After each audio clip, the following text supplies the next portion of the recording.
tu sors une arme sur quelqu'un, tu braques ça sur quelqu'un. Quelqu'un qui a un traumatisme, il sait pas trop comment réagir. Il sort une arme aussi en défense, sauf que lui il tire. Toi tu vas faire quoi?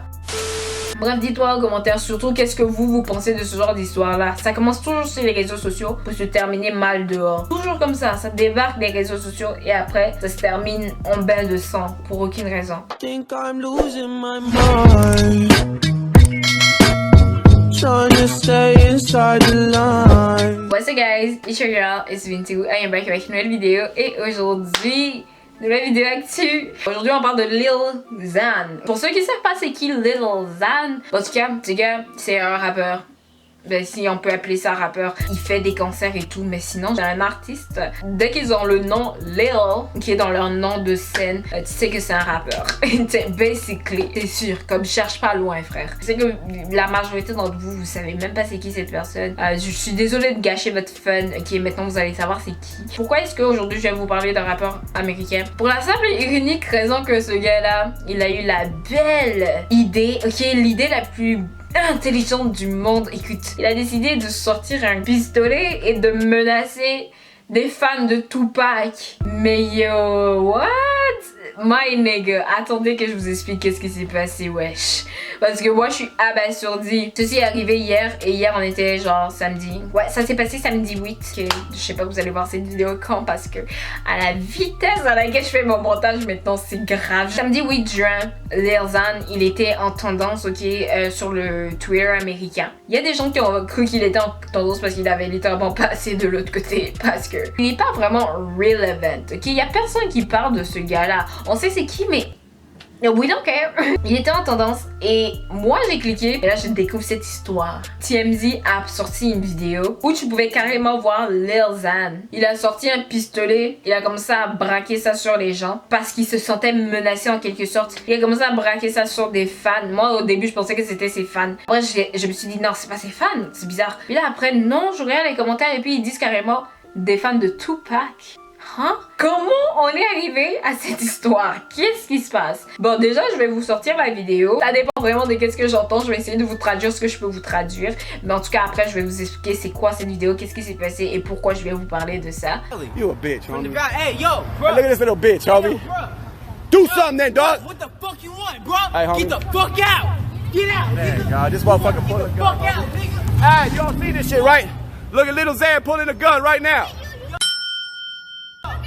Look at little get. Get out. Hey, look at this guy pulling the gun right now. Look at this motherfucker. Hey, pull that shit out again, homie. Hey, homie, you a bitch. Hey, you a bitch. Yeah, that's why. Yeah. Hey, look at my Yeah. car. Look at my car. Yeah. Look at your car, you little bitch.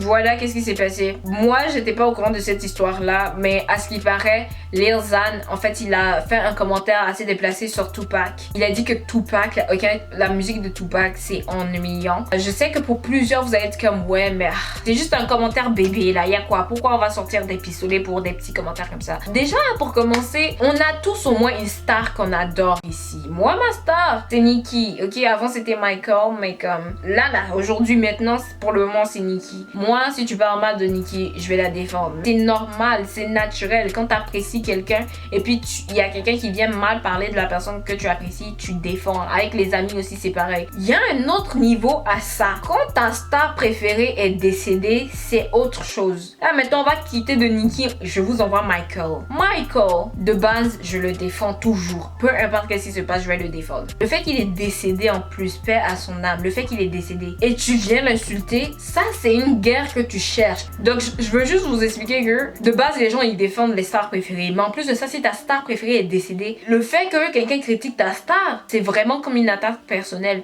Ok, j'ai un dernier commentaire à faire. Ok, c'est un commentaire assez important par rapport à ce que j'ai dit et je trouvais que c'était assez grave, tu sais, d'ignorer ça et de juste poster la vidéo.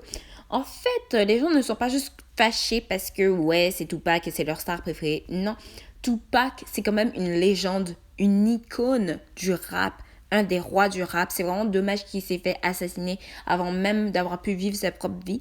Les gens l'adorent, ok?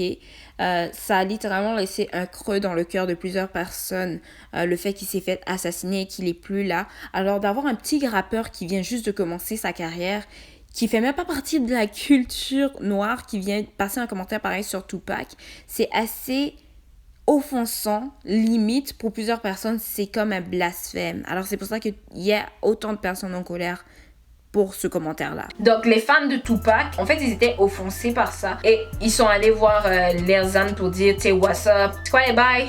C'est quoi tu racontes? En plus, c'est toujours sur les réseaux sociaux que ce genre de rappeurs-là, ils ont beaucoup de voix. Mais en vraie vie, quand tu viens les confronter, là, ça sort des armes et tout. Pour moi, quand tu sors une arme, au moment où il n'y a aucun besoin de sortir une arme, tu viens de prouver que t'es juste un lâche, pour moi. Déjà, toi, t'as une grosse bouche, tu peux pas te battre, mais tu t'assois quand même sur les réseaux sociaux pour mal parler. Qu'est-ce que tu penses va être le résultat de ça? En tout cas, les fans de Tupac sont allés le confronter et tout ça. Là, il s'est senti menacé et il a sorti une arme. Genre, j'arrive pas à comprendre ça. Tu savais même que les gens ils allaient être fâchés d'entendre ça parce que on parle de Tupac. Tu sais que les gens ils vont être fâchés d'entendre ce que tu as à dire sur lui. D'une certaine manière, tu savais que tu devais t'attendre à une réponse pareille.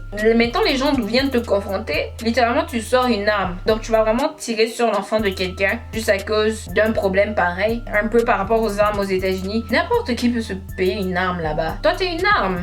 Tu pointes sur les gens. Toi, tu penses qu'il n'y a pas un des gars du groupe aussi qui a une arme sur lui? Tu ne pointes pas une arme sur n'importe qui. Yo, tu pointes une arme sur la mauvaise personne, il pointe son arme aussi sur toi. La différence entre lui et toi, c'est que lui s'est déjà peut-être servi de ça. Je pense qu'il va hésiter à tirer sur toi. Il y a des gens qui hésitent à tirer sur personne. Dis-toi qu'il y a des gens qui tirent sur des enfants là-bas. Donc, toi, tu penses qu'il y a une différence? Non, mais sérieusement, je sais que c'est un sujet assez glauque d'une certaine manière, mais c'est juste vrai. Ces rappeurs-là, ils ont plein d'amis qui sont en prison actuellement à cause de ce genre d'histoire-là. Armes, violence, bagarres, drogue. Ils ont plein de potes en prison à cause de ce genre d'affaires-là. Des fois, Dieu va faire des trucs vraiment comme qui vont limite te traumatiser, mais pour que tu apprennes certaines choses. Dieu va faire tomber un de tes amis, pas pour te faire pleurer, pas pour te blesser. Dieu va faire tomber un de tes amis pour que tu apprennes de cette erreur-là. D'une certaine manière, là, ce n'est pas pour rien que toi, tu es témoin de cette chute. C'est pour que tu apprennes quelque chose de la chute aussi. Le gars aussi qui est venu vers toi, là, il aurait pu avoir une arme aussi. Comment est-ce que ça aurait pu se terminer? Et ce qui est encore plus stupide, moi je trouve, dans cette histoire-là, c'est que tu vois très bien que le gars qui est en face de toi a un téléphone. Il est en train d'enregistrer ça. Donc vous avez vraiment pas peur de la police. Hein? C'est pour ça que vous tous vous retrouvez en prison comme ça, là. Il peut faire n'importe quoi avec cette vidéo. Mais tu es là et puis tu pointes comme une l'arme sur lui. En plus, avec une arme c'est pas un jouet. Le truc, il part tout seul. Tu tires quelqu'un. Ça se termine comment cette histoire? Yo, moi je trouve que c'est tellement bête, c'est tellement inutile cette histoire. Je sais même pas pourquoi cette histoire est arrivée. Cette histoire aurait juste jamais dû arriver. Je suis dead. Bref, dites-moi en commentaire surtout qu'est-ce que vous pensez de ce genre d'histoire-là. Ça commence toujours sur les réseaux sociaux pour se terminer mal dehors. Toujours comme ça débarque des réseaux sociaux et après, ça se termine en bain de sang pour aucune raison. C'est pour ça que moi, les rappeurs là, quand ils sont sur les réseaux sociaux en train de s'affronter, nanana, moi je vais pas participer à ça. Je ne vais applaudir personne. Ce genre de bagarre là, on est là, on rit, mais la plupart du temps, ça se termine absolument très très mal. Soit tu sors une arme, toi tu sais pas qui a quel genre de traumatisme, hein. Par réflexe, il y a des gens qui ont des traumatismes, ils se promènent avec des armes aussi, juste pour être sûr que rien ne leur arrive. Ou bien il y a quelqu'un de leur famille qui s'est fait tirer dessus, ils ont des sortes de traumatismes. Donc leur moyen de défense, leur mécanisme de défense, c'est de se promener aussi avec des armes. Toi tu sors une arme sur quelqu'un, tu braques ça sur quelqu'un. Quelqu'un qui a un traumatisme, il sait pas trop comment réagir. Il sort une arme aussi en défense, sauf que lui il tire. Toi tu vas faire quoi? Mourir pour une affaire aussi stupide? Moi je m'en fous de lui. Mais à la fin de la journée, là, Lil Xan, c'est quand même l'enfant de quelqu'un. Peu importe sa relation avec ses parents. Toi, perdre un enfant, c'est un deuil à vie, quoi. Moi aussi, c'est ça qui me dérangeait par rapport au fait qu'il a pointé une arme sur quelqu'un. Tu pointes une arme sur la personne. La personne, là, n'est pas aimée. La personne n'a pas de frère, de soeur, d'amis, je sais pas, de parents. C'est fou quand même, quoi. Non, mais avec toute la violence qu'il y a là-bas, tu dirais que ça va leur mettre des trucs dans la tête pour qu'ils se réveillent et qu'ils se rendent compte de la situation. Mais on dirait que ça fait l'effet inverse. Je comprends pas. Non, mais littéralement, Dites-moi qu'est-ce que vous en pensez. Dites-moi est-ce que ça c'était justifié. Comment vous aurez réagi si quelqu'un insulte votre star préférée. En plus ta star elle est décédée, on vient l'insulter. Et moi perso ça passe pas. Comment vous aurez réagi si quelqu'un avait braqué une arme comme ça sur vous? Qu'est-ce que vous aurez fait à la place du caméraman? Moi perso là, mon premier réflexe ce n'est pas d'envoyer ça à TMZ. Mon premier réflexe déjà c'est pour aller à la police. Mais pas vraiment juste pour me plaindre parce que je veux porter plainte. Ok, si j'ai les moyens d'avoir un avocat etc. Moi, TMZ c'est pas ma première direction. Ma première direction c'est de savoir combien je peux enlever de ses poches. Il a mis un pistolet sur moi non? Tu veux jouer à ça? Moi, je te montre que je joue encore plus mal. On va s'attraper. En tout cas, that's it. Je trouvais que c'était une histoire assez drôle, mais assez sérieuse quand même. Donc, je voulais vous parler de ça. En tout cas, that's it pour aujourd'hui. J'espère que vous avez aimé. Si vous avez aimé, mettez un pouce. On va se revoir next time. Alors, comme toujours, gros bisous, puis bye!